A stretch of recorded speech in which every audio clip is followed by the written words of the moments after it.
আল্লাহকে স্বীকার করে না, আছে না? কথা বল, আছে না? আবার কেউ তৃতীয়বাদের বিশ্বাসী, তিন খোদা, ঠিক কিনা? প্রতিবেশী দেশ ভারতের হিন্দুরা প্রায় ৩৩ কোটি দেবদেবীর পূজা করে। পৃথিবীতে বর্তমান একটি ধর্মই মাওলার কাছে গ্রহণযোগ্য, আর কোন ধর্ম গ্রহণযোগ্য নয়। সে ধর্মের নাম কি? আমরা ইসলাম গ্রহণ করেছি কি? তাই আমরা মুসলমান। আমরা কি মুসলমান? আমরা সেই চাঁদ পাকের প্রতি এককভাবে অন্তঃস্থল থেকে স্বীকার করেছি আমাদের মালিক কয়জন।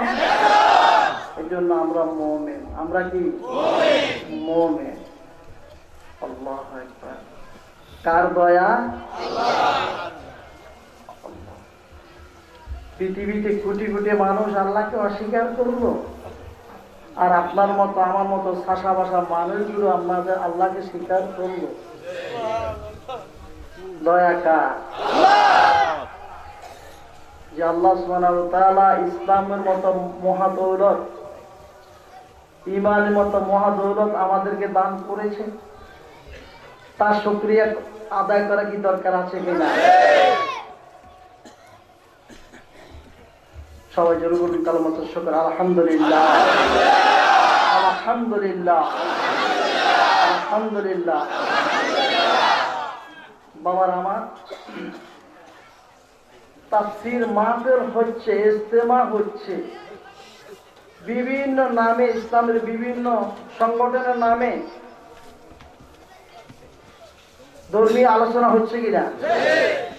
আর আমরা একটু ব্যতিক্রম ধর্মী মাহফিল করলাম, এটাকে তাফসীর মাহফিল বললাম না, ইজতেমা বললাম না, সম্মেলন বললাম না, আমরা বললাম কি ঈসালে সওয়াব মাহফিল। জোরে বলুন সুবহানাল্লাহ।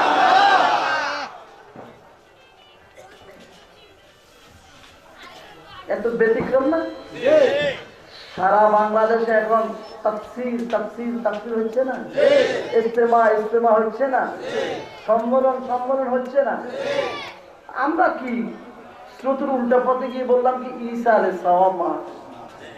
আমার বাবারা, আমার মায়েরা, যুবকেরা, তরুণেরা, ব্যবসায়ীরা, দুনিয়ার সকল মানুষগুলো শুনে রাখো, আপনাদের আমাদের সকলের ঈসালে সওয়াব হবে।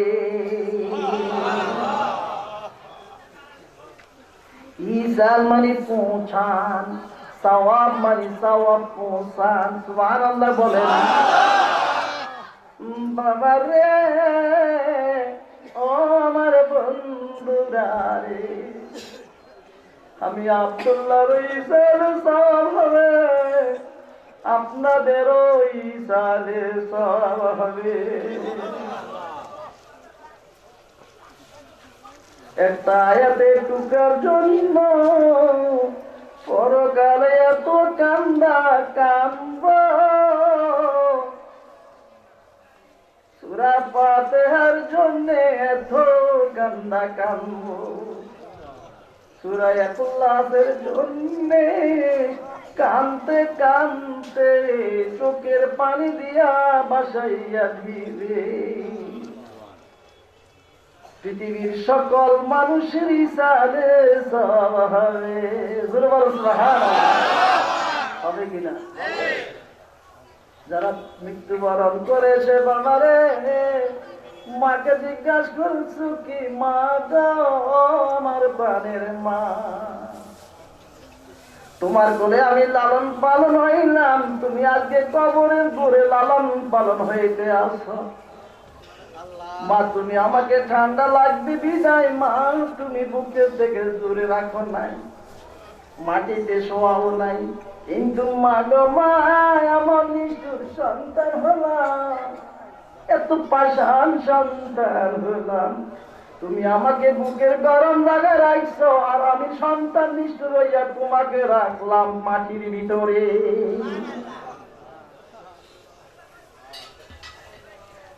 বলুন তো দেখি, দুনিয়ার কোন বাবা, দুনিয়ার কোন মা শত শত বছর সন্তানকে মাটিতে রাখবে কিনা? আপনার মা মারা গেছে 60 বছর 70 বছর হয়ে গেল, মাকে রাখলো, মা রাখলো আমাকে বুকে, আর মা আমাকে রাখলো গরম জায়গায়, মাকে রাখলাম মাটির ভিতরে ঠান্ডায় জায়গা, মা রাখলো আমাকে আলোর মধ্যে, মাকে রাখলাম অন্ধকারের ভিতরে।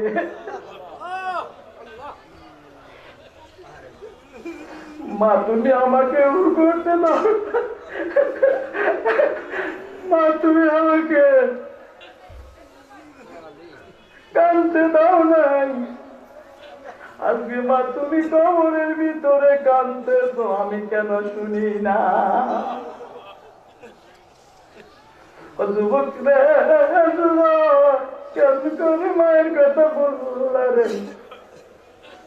মা কবর থেকে ডাক দিয়া বলে, আব্দুর রহমান তোর মায়ের অবস্থা দেখিয়া যা।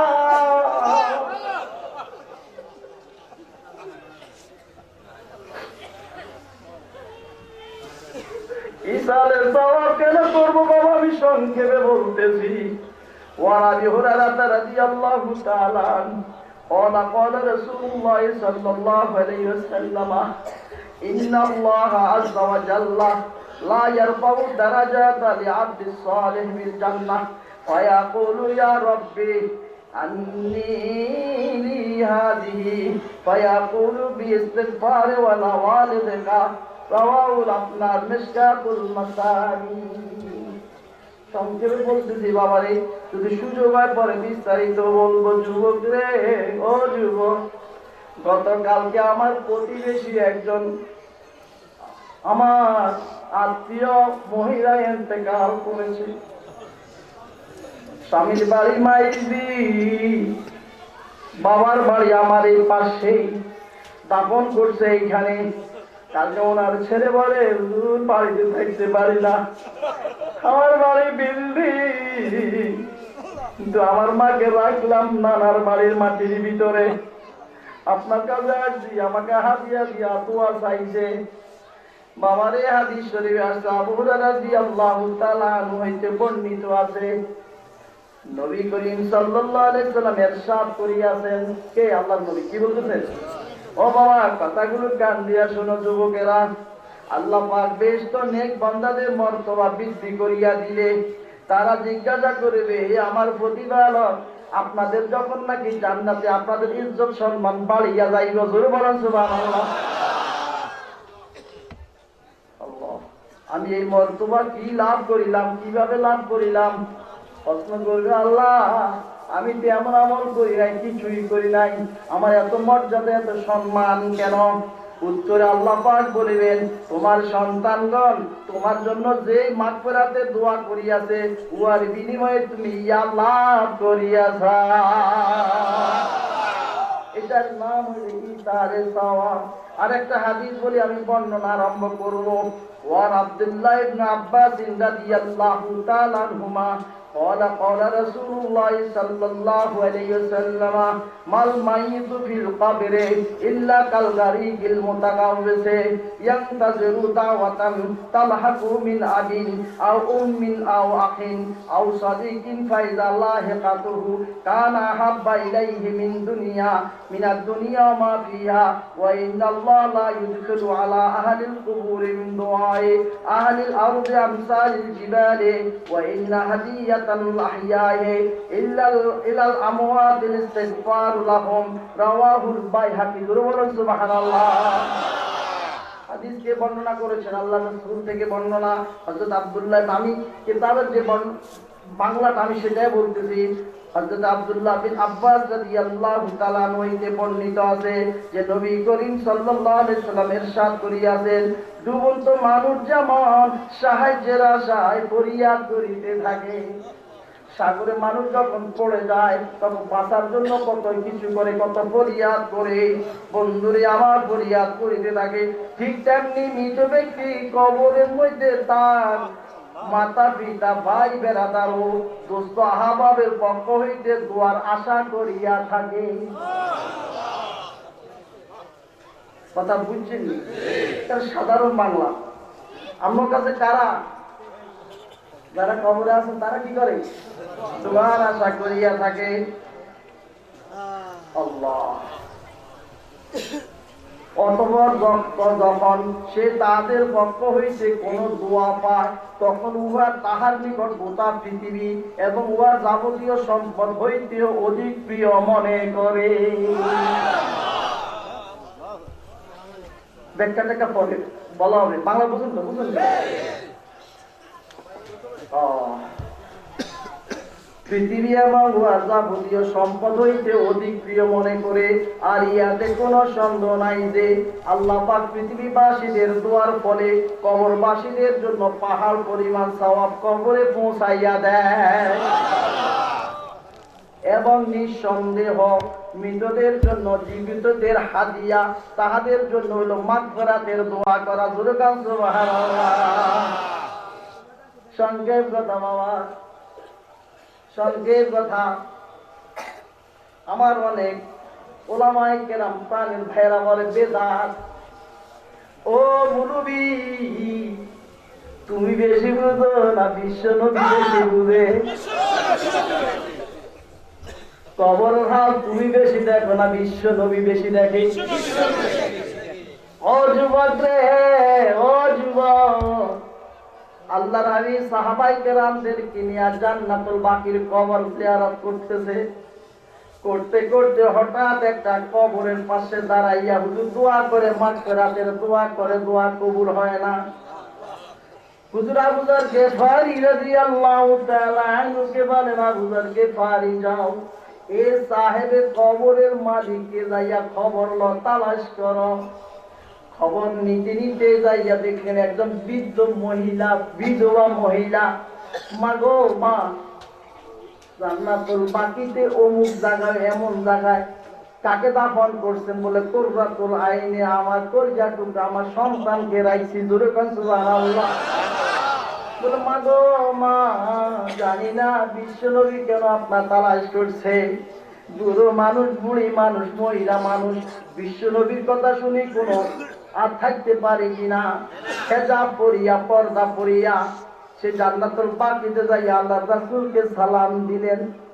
ইয়া রাসূলুল্লাহ, ইয়া হাবিবাল্লাহ, আমি বৃদ্ধা মহিলা বুড়ো মানুষ কেন ডাকলেন?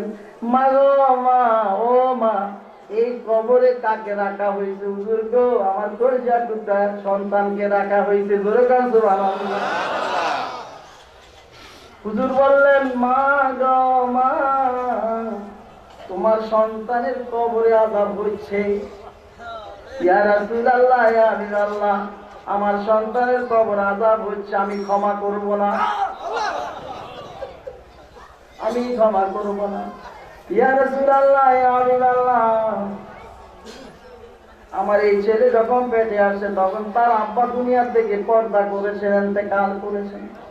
ইয়া রাসূলুল্লাহ, বহু কষ্ট করেছি সন্তানের জন্য, কিন্তু আমি যখন নাকি সন্তান উপযুক্ত হয়ে গেল, সন্তানকে আমি আরবের সম্ভ্রান্ত পরিবারে একটা মেয়ে আনলাম। ইয়া রাসূলুল্লাহ, ইয়া হাবিবাল্লাহ, একদিন আমার সন্তান বাইরে থেকে এসে আমার পুত্রবধূ যেন আমার সন্তানকে কি বলে দিল। আমার সন্তান আমি কিছু বুঝে ওঠার আগে, ইয়া রাসূলুল্লাহ, ইয়া হাবিবাল্লাহ, আমার ছেলে আমাকে এত মারছে। ইয়া রাসূলুল্লাহ, ইয়া হাবিবাল্লাহ, আমি তাকে ক্ষমা করব না। ও আমার ভাইয়েরা গো, ও যুবক, যুবক রে, মা বাবার কথা ভুলিও না। হুজুর বললেন, আল্লাহ এই মহিলাকে দুইটা দোয়ার মধ্যে একটা দোয়া কবুল করো। একলে আল্লাহ গো, এই মহিলাকে আমি বিশ্ব নবীর দোয়াতে তার সন্তানের আযাব তুমি দেখাইয়া দাও। আল্লাহু আকবার। হুজুর বললেন, ও ও গো মহিলা, তুমি একটু খেয়াল করে তোমার সন্তানের কবরের দিকে তাকাইয়া দেখো। মা যখন সন্তানের কবরের দিকে যখন নজর করলেন, আমার আল্লাহর দয়া তার অন্তরে চক্ষু খুলিয়া গেছে। সে দেখতে পাচ্ছে আগুনের বিছানার মধ্যে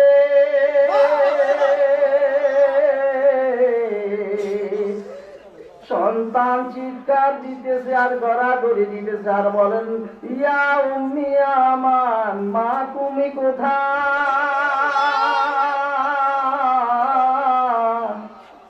তোমার ছেলে কবরের বিছানা, আগুনের বিছানা। মা গো, আর তো সইতে পারলাম না। কবরে সন্তানের আওয়াজ যখন মায়ের কানে আসলো, মা কইয়া ডাক দিছে, প্রাণের মা সহ্য করতে পারলো না। সঙ্গে সঙ্গে আল্লাহ দরবার হাত উঠাইয়া দোয়া করে, আল্লাহ রে, ছেলে ভুল করে আমার গায়ে হাত উঠাইবে, তুমি বিনিময়ে যদি তাকে কবরে আযাব দাও, আমার বাবা বাঁচার উপায় থাকবে না। আল্লাহ, আমি তাকে দোয়া করতেছি, ক্ষমা করে দাও। হুজুর সাল্লাল্লাহু আলাইহি সাল্লামের আওয়াজ শুনিয়া মা যখন ক্ষমা করলো, আল্লাহ রাসূল যখন দোয়া করলেন, সঙ্গে সঙ্গে যুবকের কবর আযাব করে নিভিয়া গেল। ও যুবক রে, মায়ের কথা ভুলিও না, বাবার কথা ভুলিও না। এ দোয়া করার নাম হইল ইসালে সওয়াব। বল সুবহানাল্লাহ। ইসালে সওয়াব মাহফিল, এটা কি পীর সাহেবদের বানানো না কোরআন হাদিসে আছে? আল্লাহ পাক কি কয়, আল্লাহ সুবহানাহু ওয়া তাআলা, ওয়া কাদা রাব্বুকা আল্লা তা'বুদু ইল্লা ইয়্যাহু। খবরদার খবরদার, আঁকা বাঁকা চলিও না। গোলামি যদি করো সঠিকভাবে কার করো? তিনি কয়জন? তিনি কয়জন? খ্রিস্টানেরা খ্রিস্টবাদের বিশ্বাসী, তিন খোদা, ঈসা আলাইহিস সালাম, মরিয়ম আলাইহিস সালাম, আল্লাহ। আর হিন্দুরা অনেক খোদা আছে না তাদের। আমার আল্লাহ এখানে সংক্ষেপ বলতেছে ওয়াকাদা রাব্বুকা আল্লা তা'বুদু ইল্লা ইয়্যাহু, একমাত্র গোলামি করো কার? আমরা কার গোলাম? আমরা কার গোলাম? আপনারা যার গোলাম, আমিও তার গোলাম। আপনারা যে নবীর উম্মত, আমিও সেই নবীর উম্মত। আপনারা যে কোরআন বিশ্বাস করেন, আমি আব্দুল্লাহ কোরআন বিশ্বাস করি। আপনারা যে ইসলাম গ্রহণ করেছেন, আমিও সেই ইসলাম গ্রহণ করি। বাবারে, আপনারা যে ক্লাসের, আমিও সেই ক্লাসের। বাবারে, আমার সবক হইল লা ইলাহা ইল্লাল্লাহ মুহাম্মাদুর রাসূলুল্লাহ। আপনারা দেখি প্রথম সবক কি? লা ইলাহা ইল্লাল্লাহ। আমারও প্রথম সবক লা ইলাহা ইল্লাল্লাহ। আপনারা যে ক্লাসের, আমিও সেই ক্লাসের। আপনাদের মধ্যে আমার মধ্যে কোনো পার্থক্য নাই। আপনাদের যে মর্যাদা, আমারও সেই মর্যাদা। আপনাদের যে সম্মান, আমারও সম্মান। তবে বাবারে, একটা কথা বলে রাখি, ক্লাসে কেউ বাংলা ভালো করে, কে ইংরাজি ভালো জানে, কে অঙ্ক ভালো জানে, কে ফার্সি ভালো জানে, কে আপনার ইংরাজি ভালো জানে, কে উর্দু ভালো জানে, ঠিক কিনা? আপনাদের যে সাবজেক্ট, আমারও সেই সাবজেক্ট। আপনাদের যে শিক্ষক, আমারও সেই শিক্ষক। আমার শিক্ষক হইলেন বিশ্ব মানবতার মুক্তিদূত বিশ্ব নবী দয়াল নবী হইল আমার আপনার সকলের শিক্ষক কিনা?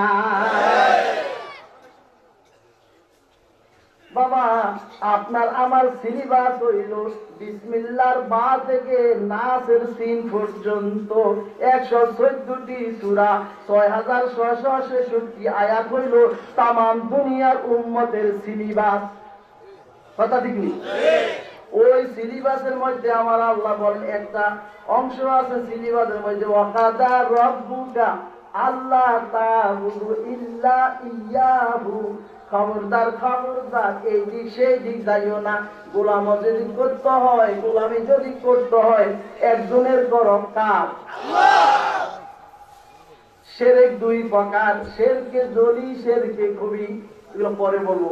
শিরকে জলি প্রকাশ্য শিরক করা, মূর্তি পূজা করা শিরক, আপনার প্রকাশ্য শিরক। গাছপালা, তরুলতা, চন্দ্র সূর্যকে আপনার প্রভু হিসাবে আপনার গ্রহণ করা মানে শিরক করা। একটা হইল শিরক বাহ্যিক শিরক, আরেকটা হইল গোপনে শিরক। কথা বুঝছেন? গোপন শিরক কি? আপনারা এখানে আসছেন, আমি ভিতরে ভিতরে যদি বলি, আরে আমি মাহফিল করেছি, আমার মুরিদ মোতাকিদিন মুহিব্বিনেরা আমাকে অনেক অনেক টাকা দিবে, ভিতরে উপর দিয়ে দরবেশি প্রকাশ করলাম, এইটাও শিরক।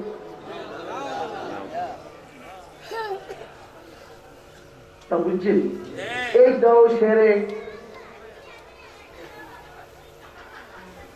পীরের মুরিদ পীর সাহেব কাছে যাইয়া বললেন, হযরত আমি একটা স্বপ্নে দেখলাম। বলে বাবা কি স্বপ্নে দেখলাম? বলে হুজুর আমি আপনার শাহাদাত অঙ্গুলি সুশি সুশি মধু খাই স্বপ্নে দেখলাম। বলে আলহামদুলিল্লাহ বলে জোরে, এত আসতে পেলে যে আলহামদুলিল্লাহ। বাবা তুমি তোমার পীর ও মুর্শিদ থেকে ফয়েজ পাইবা, বেলাই পাইবা।